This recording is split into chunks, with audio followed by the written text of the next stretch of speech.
ډي پی او صاحب ته موږ وایو چې تا خو هغه وخت کې سینیټر مشتاق تراګو ته داسې کوله ډي پی او هنګو خانزیب خان همدا ګوتې انجام دې لیدل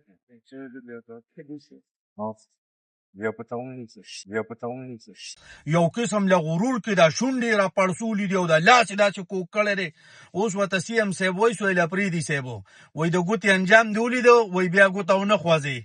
نو لکه څه شوي دي خو موږ ناخبره یو. انشاءالله ډېر ژر به په شیشه باندې راشي او د سهیل اپریدي صاحب نه دا ریکویسټ دی ورته زموږ دا ورته درخواست دی چې چا زیاتي کړي دي که پولیس والی که غارې محکمې والی یو نو د هغوی نه د باقاعده طور سره تپوس وکړی شي. ستا خو هم سهیل اپریدي صاحب ستا خو به هم یا کال یا به 15 کاله یو.